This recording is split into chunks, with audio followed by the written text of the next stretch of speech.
Jusqu'à quand? Merci. C'était les 3 préoccupations que j'avais.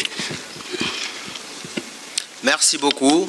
Donc, nous allons passer la parole à Monsieur le ministre des Infrastructures pour apporter des réponses par rapport aux questions qui lui sont posées. Monsieur le ministre. Je vous remercie, Monsieur le ministre des collectivités territoriales, pour cette deuxième série de questions. Et je m'en vais directement apporter quelques éléments de réponse sur les questions posées. La première question donc est relative donc par rapport donc à la non-existence de la gare une gare au niveau de Kermassar. Alors donc c'est une question qui a été posée en wolof, donc dama ci tontu en wolof. Bu ngi gisee tracé TER bi dafa jaar quasiment ci biir forêt de Mbao. Donc loolu moom expliqué en partie que au niveau de Kermassar gare amu fa. Mais globalement le TER mi ngi am 14 gares et haltes. 14 gares et haltes. Maintenant sax pratiquement les haltes ay gares lañu parce que affluence dafa nekk de telle sorte que ni quasiment haltes yooyu rôle gare la ñuy joué. Alors lii le TER léegi mi ngi soog a tàmbali. Inauguration, date d'inauguration le 27 décembre. Mise en exploitation commerciale le 18 janvier. Je pense que am nañu temps fii léegi ay jamono xool en fait yan amélioration lañu ci war a mën a indi. Et bu fekkee cela nécessite à la suite des études pour que mu am ay gares intermédiaires mën ko intégrer dans le circuit amul lu koy exclure. Mais à l'origine effectivement c'est une question de tracé et d'axe territorial. Loolu moo tax Kër Massar rendre nañ ci compte effectivement amagul halte ni gare, mais on peut le mettre effectivement en étude. Voilà. Ce qu'il faut retenir pour peut-être apporter des solutions par rapport à cette préoccupation, c'est d'organiser le rabattement autour du TER. Et il est prévu donc la restructuration du réseau qui va apporter une solution par rapport à cette préoccupation des habitants de Kermassar. Et il y a un réseau plus de 900 bus qui seront mis en œuvre, plus donc le renouvellement des bus au niveau de Dakar Dem Dikk. Et donc cette politique va prendre en charge cette préoccupation en attendant peut-être dans le futur que des études puissent montrer qu'il est tout à fait possible de mettre une gare à Kermassar ou à Mbao, parce que même Zac Mbao effectivement est aussi demandeur en réalité. Donc question boobu réponse boobu laa ci mën a indi lu bees la voilà le TER ça va durer des dizaines et des dizaines d'années.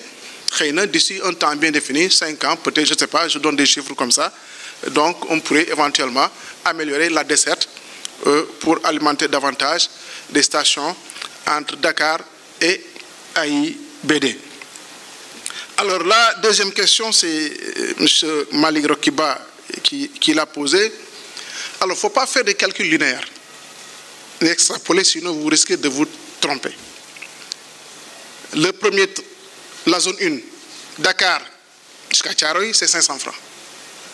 Thiaroye, Rufisque, entre les gares, c'est 500. Entre les différentes zones, c'est 500. Dakar, Rufisque, c'est 1000 francs. Dakar, Diamniadio, c'est 1500 francs. Donc il faut vraiment avoir une machine pour faire des calculs, extrapoler et donner des chiffres. C'est ça la réalité.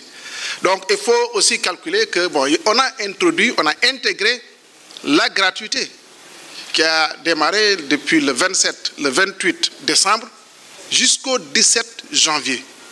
Et il y a aussi des visiteurs, il y a des écoles, il y a beaucoup de visiteurs qui ont emprunté le train gratuitement. Donc c'est tout ça agrégé donc qui a donné les chiffres avancés par la direction générale de l'APIX autour de plus de 50 000 voyageurs par jour sur les 100 jours, ça fait les 5 500 000 voyageurs. Donc faut le comprendre comme ça. Et nous l'avons dit, la tendance elle est haussière. Dans un premier temps, je pense dans le premier mois, il y avait en moyenne 30 à 35 000 passagers par jour.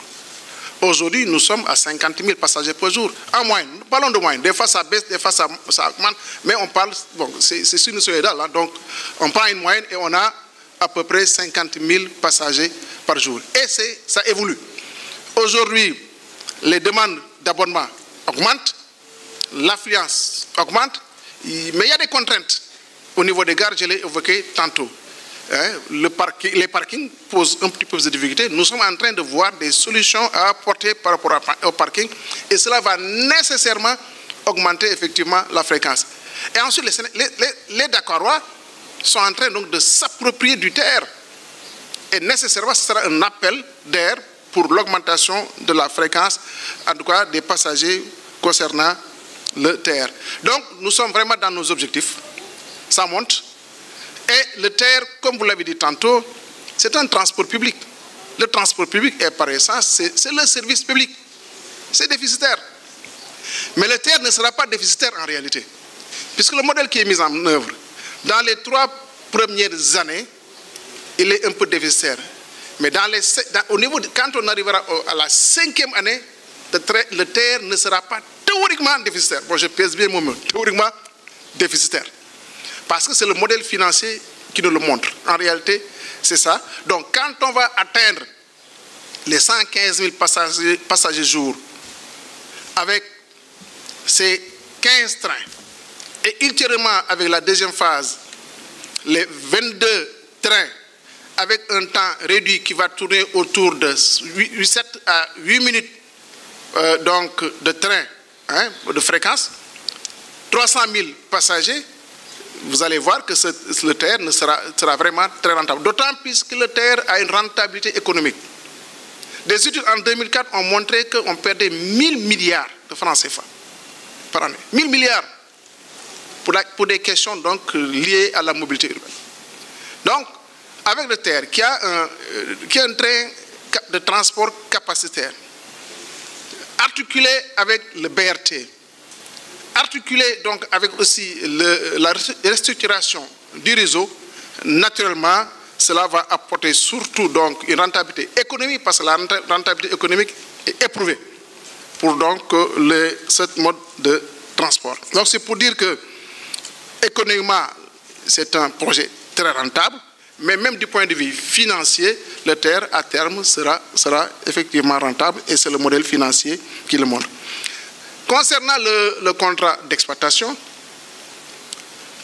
comme vous le savez tous, présentement, c'est le contrat de pré-exploitation qui continue à courir en réalité, parce que les négociations sont quasiment terminées.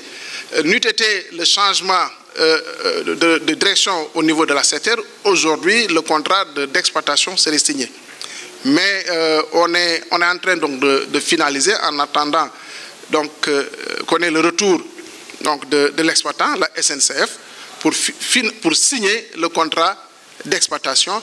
Et toutes les recettes générées par le TER sont versées dans le trésor public. Toutes les recettes.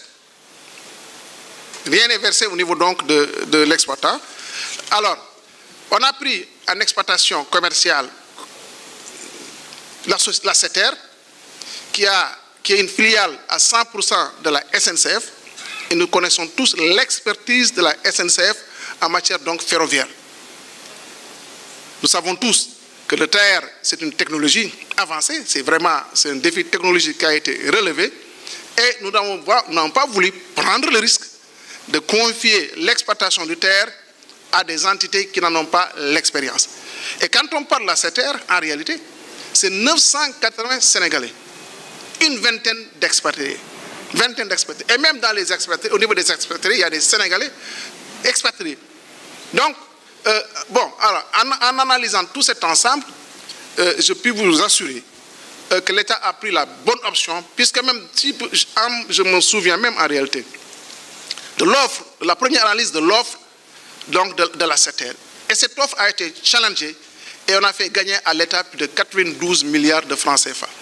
C'est-à-dire que les ressources de l'État, nous les suivons vraiment de très près et faire en sorte que demain, nous n'avons aucun problème dans ce sens-là.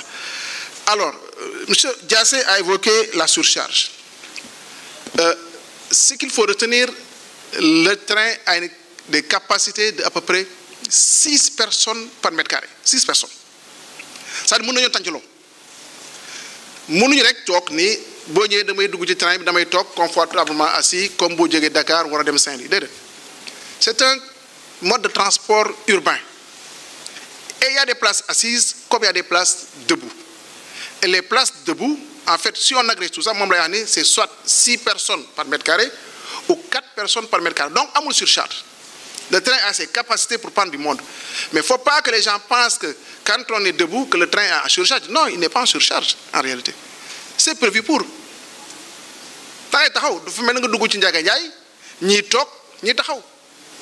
C'est ça comme ça qu'il faut prendre les choses. Parce que transport banlieue, de Dakar, Demba Diamniadio, donc c'est comme ça que ça se passe. Alors donc, c'est pour vraiment dire qu'aujourd'hui, en tout cas, nous sommes en train de suivre un petit peu comment les choses évoluent du point de vue satisfaction des usagers pour essayer d'apporter des solutions. C'est vrai que des fois, maintenant, avec la fréquence donc des gares, que les 50 secondes prévues prennent un peu plus de temps. Ça, c'est tout à fait normal. Mais il y aura un système de régulation qui sera mis en place avec des bonhommes donc, du rail qui vont un petit peu aider les usagers à prendre le TER sans trop de difficultés. Voilà en gros, en tout cas, ces éléments de réponse que je voulais apporter. Alors, mais M. Malik Rokiba avait parlé, je reviens là-dessus, ça c'est le contrat. Hein, les 30 milliards verts, ce n'est pas 30 milliards, hein, moi je n'ai plus les chiffres, mais le contrat prévoit de confier l'exploitation pendant 5 ans à la SETER. 5 ans. Nous prenons toutes les recettes et nous payons en tout cas donc, la prestation pendant 5 ans. Après 5 ans, l'État va effectivement apprécier. Et l'État, en réalité, au niveau de la SETER, détient 34% du capital. 34%. Donc, l'une du grand fofu, de Nouati établi à hauteur de 34%. Voilà en gros moi, ce que je voulais apporter comme élément de réponse sur les questions qui m'ont été posées. Je vous remercie, M. le ministre. Merci beaucoup, Monsieur le ministre, pour vos réponses. Monsieur le ministre de la Santé. Je vous remercie. Je vous remercie, Monsieur le ministre des collectivités territoriales, porte-parole du gouvernement. 3 questions m'ont été posées. La première a été posée par Maxime Diassi par rapport aux zones insulaires. Ce que je peux dire, il n'y a rien dans ces zones, me semble être trop dire. C'est vrai que c'est des zones qui méritent un relèvement au niveau de la pyramide sanitaire. Autrement dit, dans les îles, il faut absolument qu'on aille à des niveaux centres de santé de référence. On a eu à positionner des ambulances pirogues motorisées pour assurer la référence contre référence avec les centres de santé de référence qui sont dans les environs. Mais aujourd'hui, le PUDC et le PUMA, dans le programme des 300 postes et centres de santé, ont positionné l'ensemble des îles pour qu'on dispose à ce niveau, à défaut donc de postes de santé de premier niveau, avoir des centres de santé de référence. Je crois qu'à ce niveau-là, un travail de relèvement important. En tout cas, que nous avons reçu le rapport du médecin-chef de la région de Fatick qui polarise cette zone et une bonne partie aussi dans le Sédhiou. Effectivement, à ce niveau-là, le PUDC et le PUMA les adressent pour positionner non seulement mais des centres de santé de référence pour que donc la prise en charge puisse être améliorée à ce niveau. Mais nous dire qu'il n'y a rien me semble être exagéré.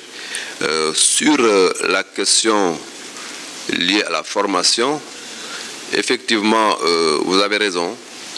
Il ne faut pas rester simplement dans de la formation technique médicale, il faut aller au-delà et intégrer toute la dimension comportementale.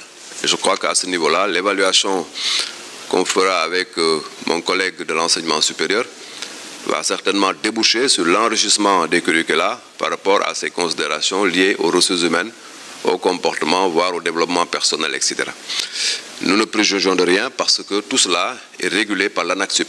Je crois qu'il y a une institution, une autorité de régulation de la qualité de l'enseignement supérieur qui travaille sur l'ensemble de ces questions, mais nos préoccupations, nous allons les noter pour qu'au-delà de la technique pure et dure, qu'on intègre aussi des dimensions qui affectent le comportement dans un sens positif. Je suis donc tout à fait d'accord avec vous. Je crois que Massali, de Libération, a posé effectivement une question sur le nombre de sages-femmes recrutées. Je disais tantôt que sur les 2 années, nous avons dans un premier temps recruté 1500 personnels de santé, dont 500 médecins. Et sur les 1000, c'était des sages-femmes, des infirmiers et des assistants infirmiers. Sur un autre recrutement relatif à la santé de la mère et de l'enfant, notamment ISMEA, investir dans la santé de la mère et de l'enfant, c'est l'appellation, le nom du projet. On a recruté 905 agents de santé et prioritairement les infirmiers et les sages-femmes.